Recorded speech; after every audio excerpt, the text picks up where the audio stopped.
محترم دوستوں، عزیز سامعین، آج کے دن جمعہ مبارک کے خطبہ اسلام میں اور پھر اسلام کے اندر قرآن پاک میں جن اہم ترین موضوعات پہ بات کی گئی ہے، بنیادی طور پہ وہ 3 موضوعات ہیں۔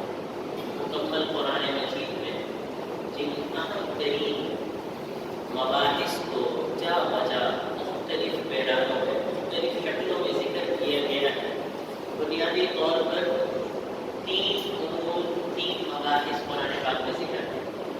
نمبر 1 توحید باری تعالی، اللہ رب العزت کی وحدانیت، ذات باری تعالی، اللہ رب العزت کی ذات، شرک سے ہٹ کر اللہ کی وحدانیت پر مختلف شکلوں میں جا بجا قرآن پاک کی کم و بیش 3000 سے زائد آیات میں صرف توحید پہ زور دیا گیا۔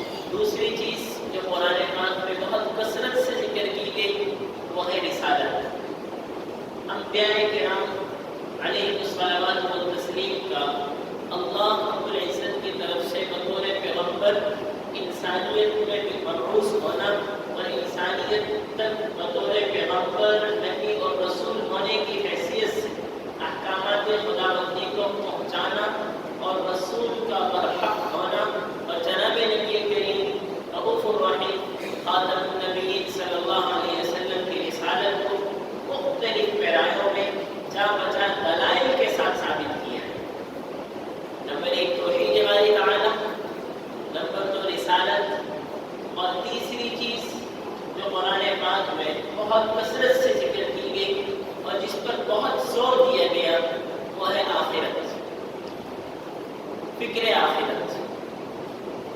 ایک مسلمان اور کافر کے درمیان اہم ترین فرق بنیادی عقائد کے اعتبار سے، کردار تو ہو سکتا ہے کہ ایک مسلمان کا کردار بھی کافروں جیسا ہو جائے اسلام پر عمل نہ کرنے کی وجہ سے، لیکن سوچ، فکر اور عقیدے کے اعتبار سے اہم ترین فرق یہ ہے کہ انسان ایمان والا اپنا ہر عمل اس نیت سے کرتا ہے کہ مجھے اس کی آخرت میں جواب دہی ہے، مجھے جواب دینا، اس کو آخرت کی فکر دامنگیر رہتی ہے۔ ایک کافر کو اپنی ساری زندگی میں اس دنیا کی سوچ اسی دامنگیر رہتی ہے، ہر وقت دنیا کیسی اچھی ہو جائے، کتنی اچھی گزر جائے، دنیا کے بعد کیا ہوگا اسے اس کی کوئی پرواہ نہیں۔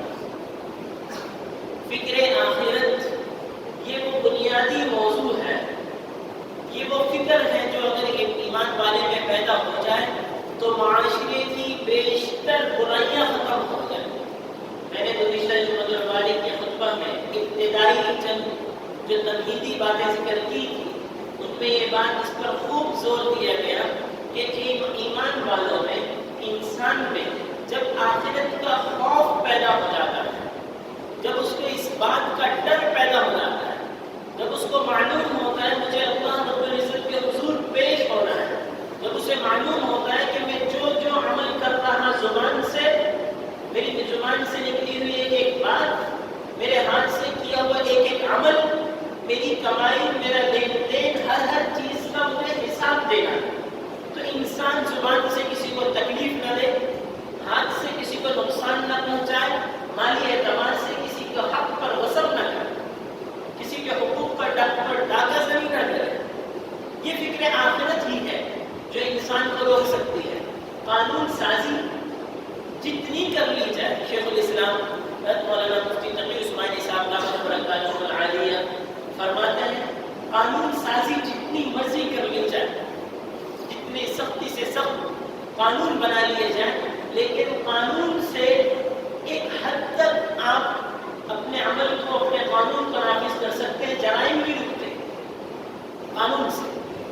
آپ قانون بنا لیں، قانون بنانے پر دیکھا کہ فلاں صاحب وہ غلط کر رہے ہیں، قانون میں سختی کی، اس ادارے پر ایک اور ادارہ بنا لیا کہ رشوت نہیں ہونی چاہیے، محکمہ انسداد رشوت، کہ رشوت نہ ہونے پر ایک محکمہ بنایا کہ رشوت خوروں کو پکڑے۔ چونکہ فکر آخرت نہیں ہے تو رشوت دینے والا اب ڈبل رشوت دوسرا محکمہ شروع ہو گیا، اس کو رشوت دینی پڑ رہا ہے۔ جب فکر آخرت نہیں ہے، ایک آدمی غلط کر رہا ہے، جتنے قانون بناتے جائیں، جتنے محکمے پیدا کرتے جائیں، چونکہ دینے والے کو بھی اور لینے والے کو بھی آخرت کی فکر نہیں ہے، تو لینے والا بھی دنیا کا طالب ہے، جتنے محکمے بڑھتے جائیں گے، رشوت کے دروازے بڑھتے چلے جائیں گے، جب تک کہ آخرت کا خوف نہ۔ آپ صلی اللہ علیہ وسلم صحابہ کرام رضوان اللہ علیہم اجمعین میں جب تشریف لائے تو آپ جانتے ہیں مکہ کی سرزمین میں رہنے والے یہ عرب صحابہ کرام ایمان سے پہلے جو حالت تھی، صرف ایک بکری پر، ایک بکری کے لینے دینے پر، چوری کر لینے پر، غصب کر لینے پر 40 سال آپس میں جنگ جاری رہتی تھی۔ کسی کے جانور نے کنویں پر پانی پلانے کے لیے جانوروں کو لے کر آ رہے ہیں، کسی کے ریوڑ نے، کسی کے جانوروں نے پہلے پانی پی لیا سردار کے جانوروں سے، تو بس اس پورے قبیلے کو تباہ و برباد کر دیا جاتا ہے۔ سخت ترین عداوت و نفرتیں تھیں۔ آپ صلی اللہ علیہ وسلم نے ایسے صحابہ کرام کو ان کی تربیت وہ فکر آخرت سے کی، ان کے اندر آخرت کا خوف پیدا کیا۔ کوئی قانون سازی ابتدا میں نہ تھی، آخرت کا خوف، اللہ کا خوف، آخرت میں جواب دہی، یہ وہ امر ہے، یہ وہ معاملہ ہے جو معاشرے کو سدھار سکتا ہے۔ اس لیے جناب نبی کریم رؤوف الرحیم صلی اللہ علیہ وسلم کی حدیث مبارکہ مسلم شریف میں ہے، حضرت ابو سعید خدری رضی اللہ تعالیٰ عنہ فرماتے ہیں کہ آپ صلی اللہ علیہ وسلم نے فرمایا ان الدنیا حلوۃ خضرہ، دنیا جو ہے جس میں اور آپ ہر وقت مگن ہیں، یہ دنیا میٹھی، خوشنما، سرسبز لگتی ہے، دل کو بھری لگتی ہے۔ وَإِنَّ اللَّهَ تَعَالَى مُسْتَخْلِفَكُمْ فِيهَا، اور اللہ رب العزت نے مجھے اور آپ کو کچھ عرصے کے لیے اس دنیا میں اپنا نائب بنایا ہے، ہمیں اس دنیا میں بھیجا ہے۔ کیوں؟ فَيَنْظُرَ كَيْفَ تَعْمَلُونَ، دنیا میں بھیجنے کا مقصد صرف یہ ہے کہ اللہ پاک دیکھنا چاہتے ہیں کہ اعمال کیسے کرتے ہیں، ان کے عمل کیسے ہیں۔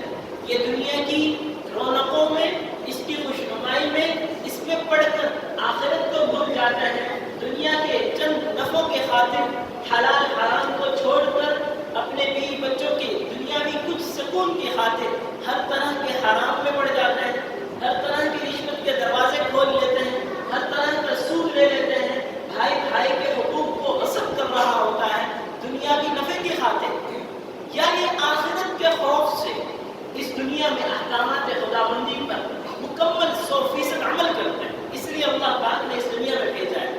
اس لیے آپ صلی اللہ علیہ وسلم نے فرمایا دنیا بہت خوشنما لگتی ہے، بہت بارونق، دل کو بھری لگتی ہے، لہٰذا اے میری امت فاتقوا الدنیا، دنیا سے بچتے رہنا۔ آپ صلی اللہ علیہ وسلم صحابہ کرام کو ایسے تنبیہ فرما رہے ہیں، ایسے سمجھا رہے ہیں جیسے میں اور آپ اپنے بچے کو سامنے سانپ آ رہا ہو، سختی سے اس کو پکڑ رہے ہیں، اس کو بچا رہے ہیں۔ فاتقوا، اتقوا ہوتا ہے کسی کو زبردستی گردن سے پکڑ کر پیچھے کر لے گا۔ فاتقوا الدنیا، دنیا سے بچتے رہنا۔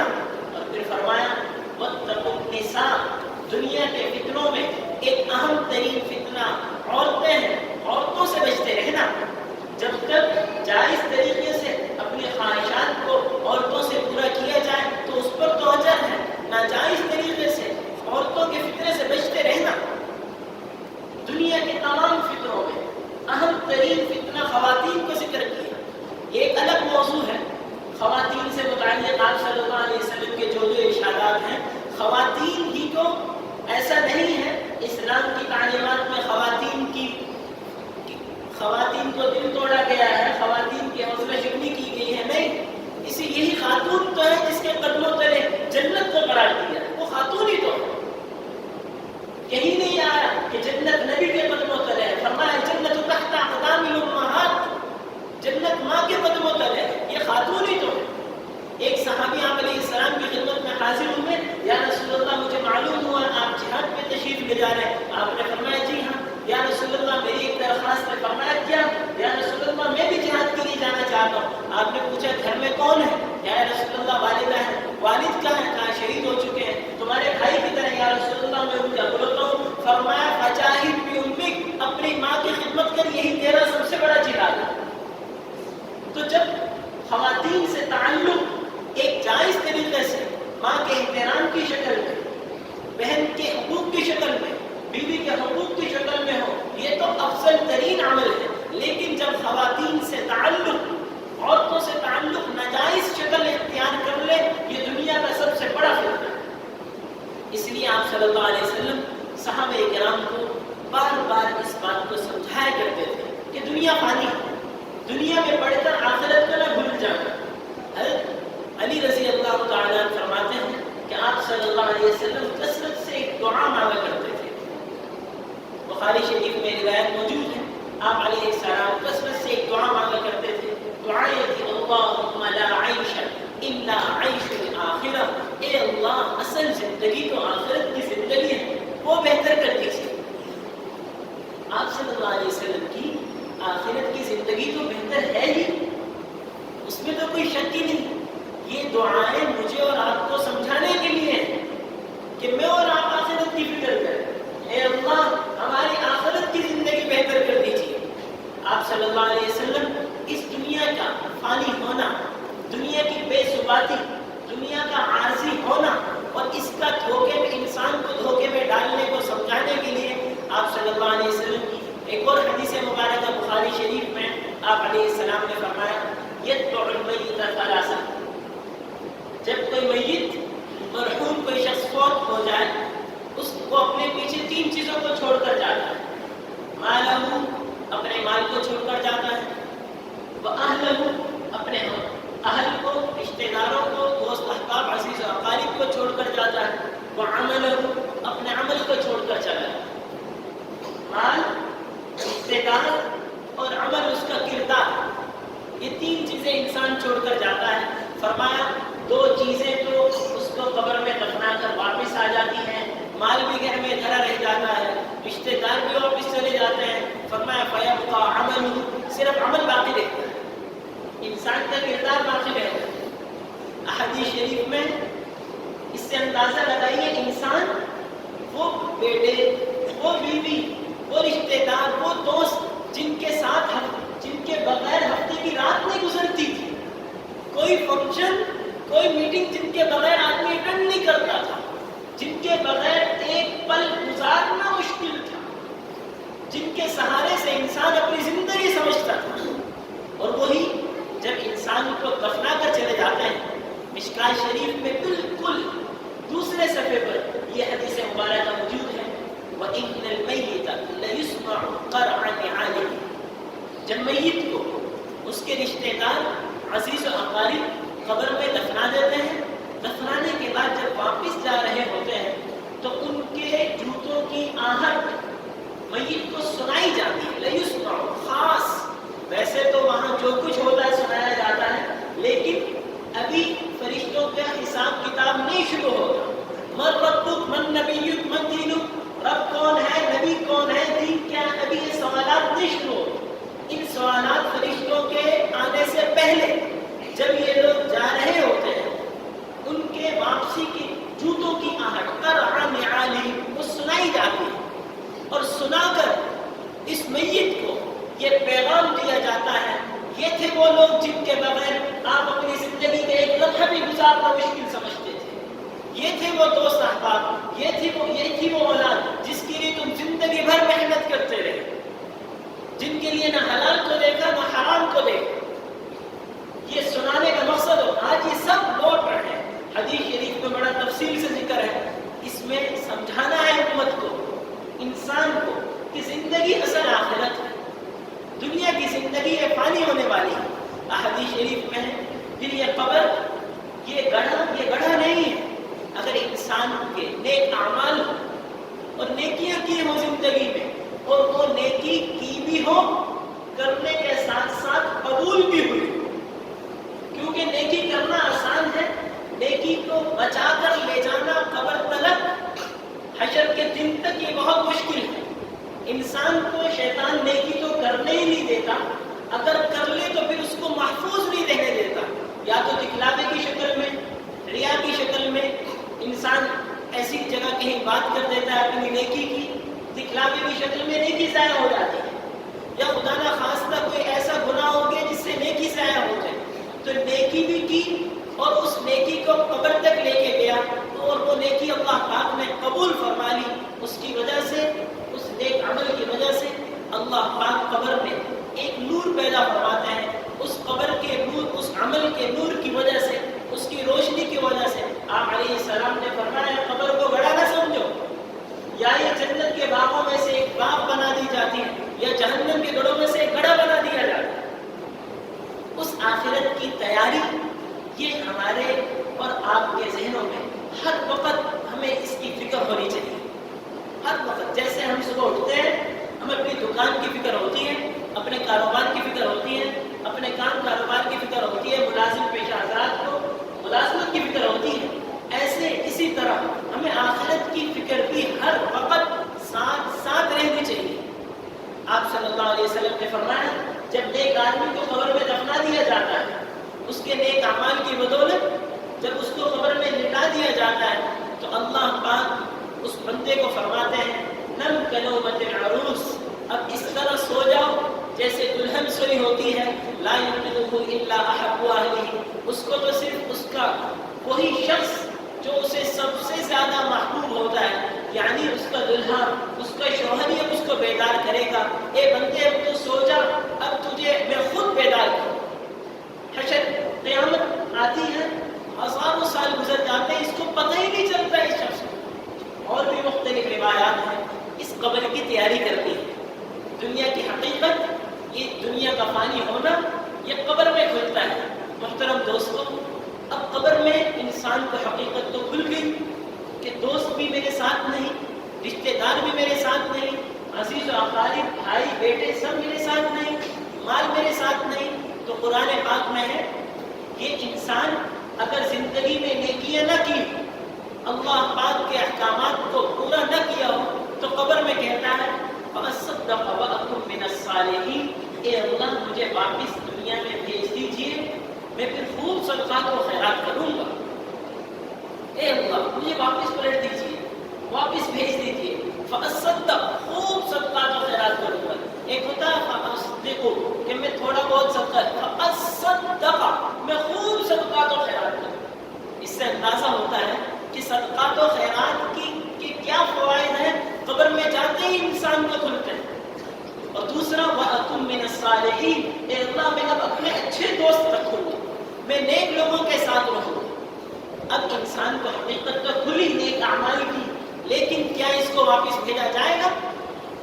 اللہ پاک قرآن پاک میں فرماتے ہیں وَلَن يُؤَخِّرَ اللَّهُ نَفْسًا إِذَا جَاءَ أَجَلُهَا، جب موت آ جاتی ہے اب ایک سیکنڈ بھی اس موت کا وقت آگے پیچھے نہیں ہو سکتا، اب اس کو واپسی کا موقع تو ہے نہیں، قبر میں حقیقت کھل رہی اور اب واپس جا نہیں سکتے۔ اس لیے آپ صلی اللہ علیہ وسلم صحابہ کرام کو دنیا ہی میں متنبہ فرما رہے ہیں کہ اپنی آخرت کی فکر ابھی سے کیجیے، اپنی آخرت کی تیاری ابھی سے کیجیے۔ دنیا کی لذتیں، دنیا کی نعمتیں یہ سب ختم ہونے والی ہیں۔ یہ جملہ ہم کہتے تو ہیں، دنیا کی تکلیفیں یہ بھی ختم ہونے والی ہیں۔ ایک حدیث مبارکہ اس سے متعلق گوش گزار کر دوں۔ جناب نبی کریم رؤوف الرحیم صلی اللہ علیہ وسلم نے فرمایا حشر کے میدان میں جب ساری انسانیت آدم علیہ السلام سے لے کر قیامت تک جتنے انسان آئے، جتنے پیغمبر، جتنے نبی اور ہر نبی کی ہر امت وہاں موجود ہوگی، ان انسانوں میں سے یؤتی بانعم اہل الدنیا، اس ساری دنیا کے انسانوں میں جو سب سے زیادہ جس نے زندگی میں راحت دیکھی ہوگی، سب سے زیادہ زندگی میں جس کے پاس مال ہوگا، سب سے زیادہ زندگی میں جس کے پاس آسائش نعمتیں ہوں گی، اور اللہ رب العزت کی اس نے اپنی زندگی میں اطاعت نہ کی ہوگی، اللہ رب العزت کے احکامات کو پورا نہ کیا ہوگا، آپ اندازہ لگائیے کہ یہ شخص وہ آدمی ہے جو آدم علیہ السلام سے لے کر قیامت تک تمام انسانوں میں جتنے مالدار گزرے ہیں، جتنے نعمتوں والے گزرے ہیں، ان سب میں سب سے بڑھ کر ایسے شخص کو لایا جائے گا۔ پھر اللہ رب العزت ایک فرشتے کو کہیں گے، وہ فرشتے اس کو لے گا اور صرف چند سیکنڈ کے لیے ایک غوطہ جہنم کی آگ میں دیا جائے گا، ایسے جہنم کے اوپر سے گزارا جائے گا۔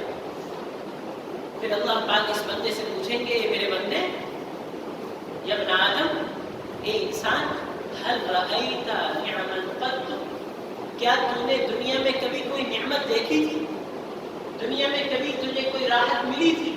جہنم کی آگ میں ایک مرتبہ جانے کے بعد صرف جھانکنے سے یہ دنیا کا سب سے بڑا مالدار، سب سے بڑا آسائش اور نعمتوں میں رہنے والا، سب سے بڑی راحتیں رہنے والا کہے گا یا رب ما رأیت نعما قط، اللہ کی قسم میں نے دنیا میں کبھی کوئی راحت دیکھی نہیں۔ ساری راحتیں بھول جائے گا، ساری نعمتیں بھول جائے گا جہنم کے ایک غوطہ لگنے پر۔ پھر اللہ پاک فرشتے کو کہیں گے اس مخلوق میں جو دنیا میں سب سے زیادہ تکلیفیں جس نے سہی تھی، جس نے سب سے زیادہ، جس نے کبھی زندگی میں کوئی نعمت دیکھی ہی نہیں، جو دنیا نعمت سمجھتی ہے ان نعمتوں میں کوئی نعمت دیکھی ہی نہیں، اس کو لایا جائے گا۔ پھر اس کو ایک مرتبہ چند لمحات کے لیے جہنم کی سیر کرائی جائے گی۔ پھر اس سے پوچھا جائے گا یا ابن آدم اے میرے بندے کیا تو نے دنیا میں کبھی کوئی تکلیف دیکھی؟ وہ کہے گا اللہ کی قسم ما رأیت بؤسا قط، میں نے تو دنیا میں کبھی کوئی تکلیف دیکھی ہی نہیں۔ جنت کی نعمتوں کو دیکھ کر دنیا کی ساری تکلیفیں انسان بھول جائے گا، اور جہنم کی تکلیفوں کو دیکھ کر دنیا کی ساری نعمتیں انسان بھول جائے گا۔ اس آخرت کی تیاری محترم دوستوں، اس آخرت کی فکر میرے اور آپ کو دامنگیر رہے، وہ ہمیں ہر وقت وہ فکر میرے اور آپ کے سر پر سوار رہے۔ آپ صلی اللہ علیہ وسلم اکثر اوقات بیٹھے ہوئے اپنے پیشانی مبارک پر ہاتھ رکھے ہوئے فکر میں رہا کرتے تھے۔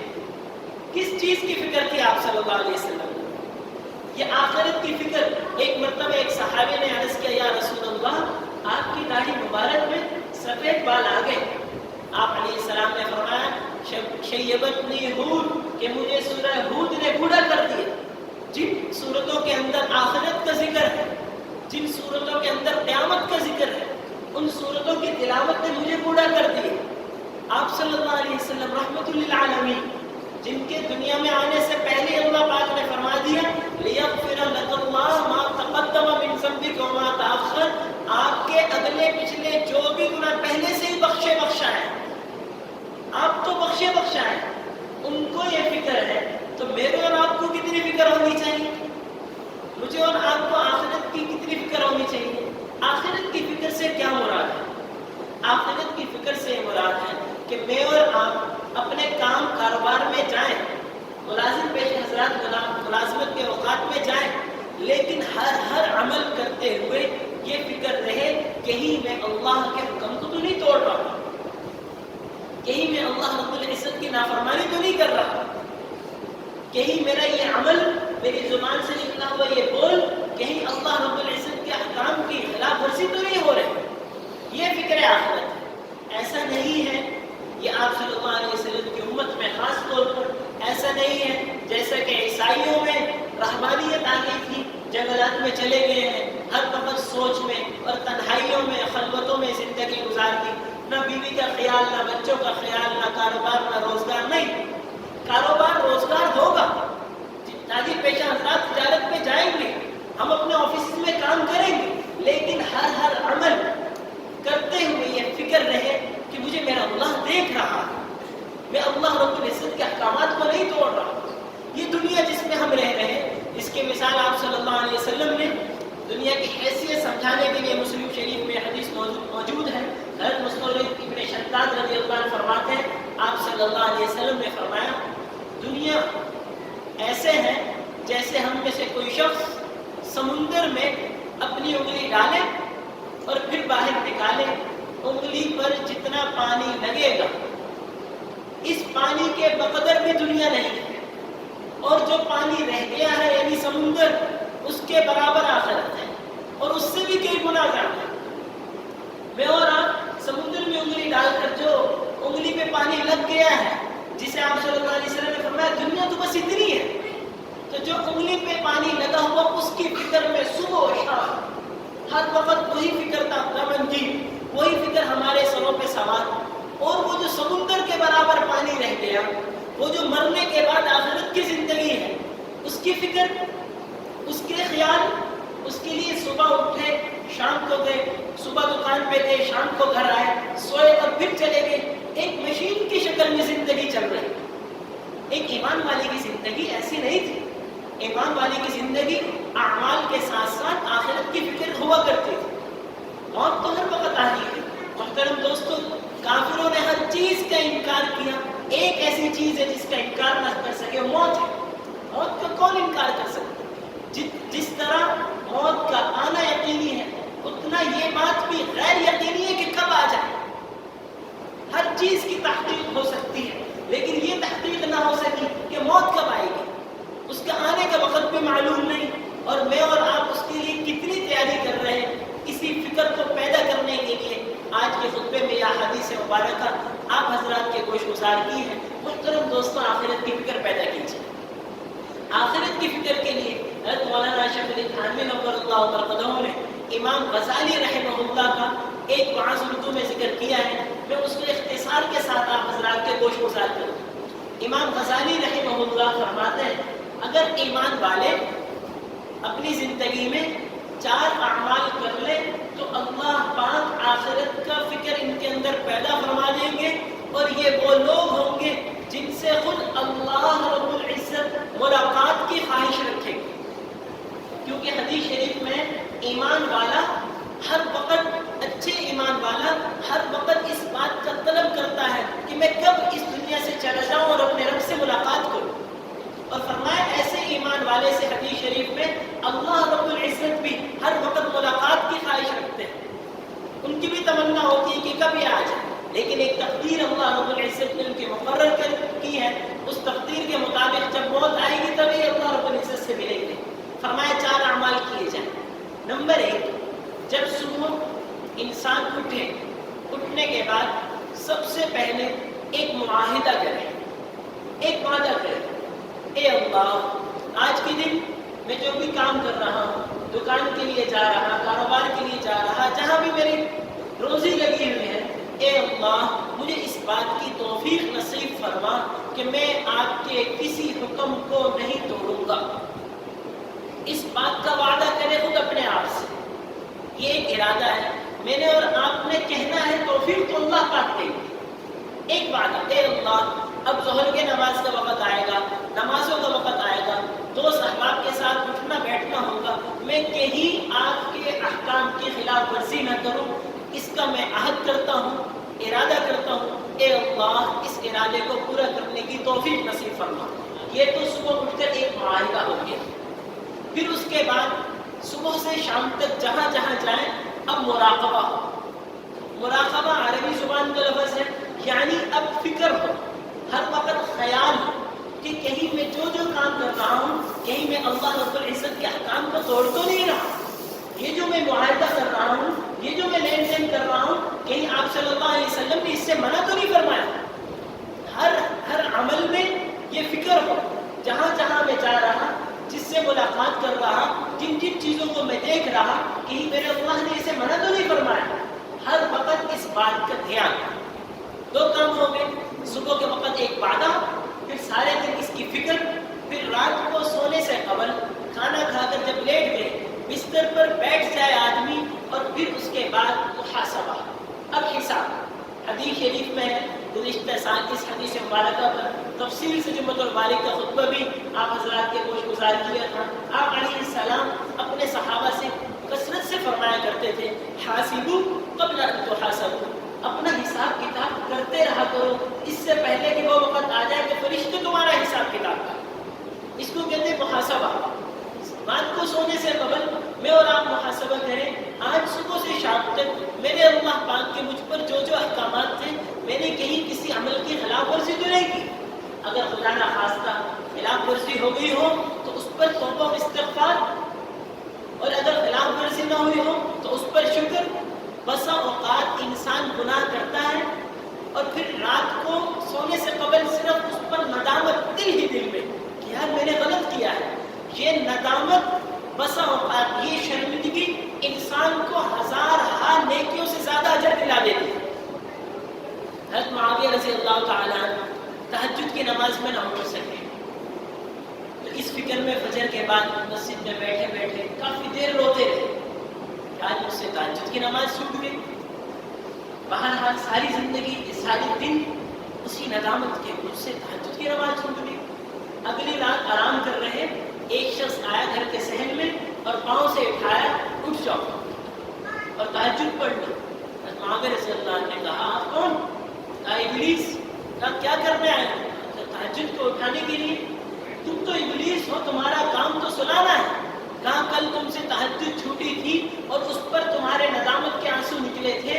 اس ندامت کی وجہ سے تمہارا اللہ کے یہاں وہ مقام ملا ہے جو ساری زندگی تہجد پڑھنے پہ نہیں.